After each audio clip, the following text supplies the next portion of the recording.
So when you practice, it's really important to not use cookie cutter practice techniques. And what I mean by that is a cookie cutter approach. So in other words, you do the same exact thing for every passage. So for most people, this would look something like, okay, first play the passage very, very slowly, and then play it in rhythm, and then the list might go on. But they would do this for every single passage that they might be having trouble with.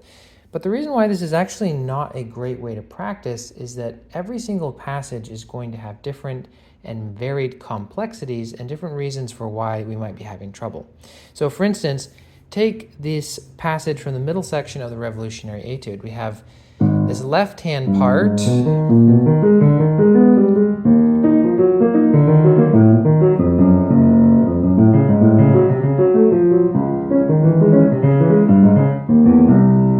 So we have lots of big leaps, we have changes of direction, we have the hand getting scrunched into very close positions, and then larger intervals, all kind of mixed throughout this passage.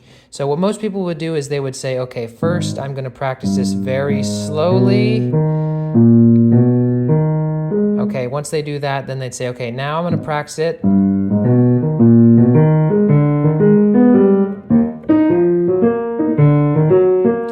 in rhythm, and then they would do a bunch of different rhythmic combinations. And while this, you will derive some benefit from this, the issues with this passage will not actually ever be addressed. So let's look at that for a minute. So first of all, we have leaps. So what we have to do is we have to know how to leap very quickly, okay? So using some rotational movement, okay? But also not getting stuck on those notes. So springing off those notes, coming up to the higher notes.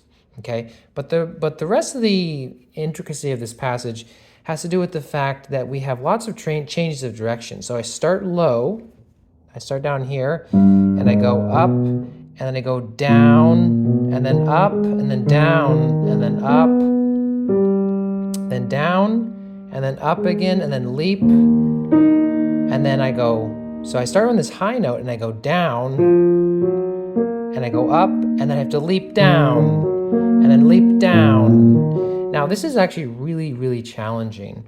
And if we just practice in rhythm and slow practice, etc., it's probably not really going to solve the problem, because what happens is that it feels like I have to be in two places at once. So for instance, with this part, I come up here. Well, immediately, in the space of a 16th note, in a very fast tempo, I have to already be down here. And then I have to kind of come all the way up here, and then I have to be all the way down here. So there's two things that really make this feel much easier, and it kind of changes how we move when we play it. So when we have a passage like this where the notes are going in opposite directions, we want to figure out how we can group the notes. So instead of grouping the notes on the beat, or for instance at the top here after the leap, we would group it here. But that doesn't work very well because we kind of have this little bit of a leap coming down here, okay? So what we want to do is we want to actually group it from the bottom coming up. Here's a group, here's a group, here's a group, okay? That's the first thing. So it's here, that's a group. So there's a group, there's a group, there's a group, there's a group, okay? Same thing, of course, with the other parts that are coming up the keyboard. So for instance,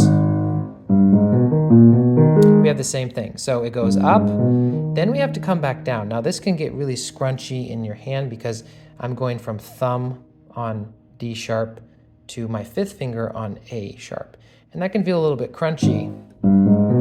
So same thing, we want to practice the groups, you know, with notes going in the same direction. So low to high, low to high, low to high, okay? Then that's one group.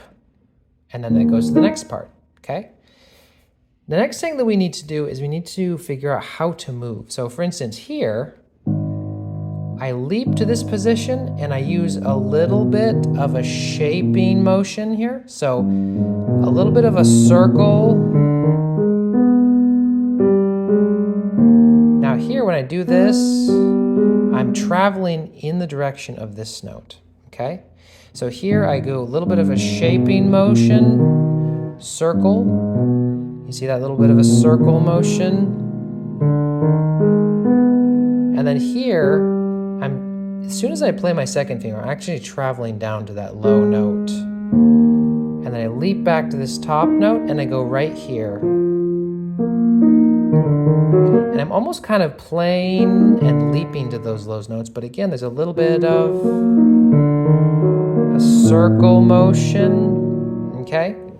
So those two elements right there, okay, figuring out how to group the notes. And we usually want to group notes going in the same direction because it helps our brain kind of figure out what's going on and coordinate our movements really well. So group notes going in the same direction, and any changes of direction, that will be a new group or the start of a new group. Then the next thing is figure out how to move. So there's a little bit of rotation involved whenever we have a leap. I leap like this because this movement is very fast. And then I kind of rotate back. And it almost kind of feels like I go up. Oops, let's see. That's right.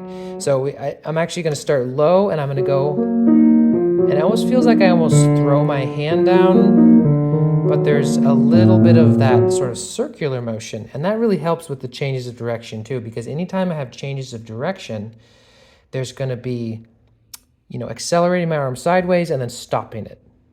All right, so when we have that more sort of elliptical shape, see how my hand can kind of come back and forth, but there's no starts and stops. It's a much more smooth motion. So this is just a nice little example of how to kind of figure out what potential hazards a passage might have. And if we're having trouble building speed or getting it to be really comfortable, figuring out what the technical problem is and not applying cookie cutter practice, but actually figuring out what the problem is and addressing the problem.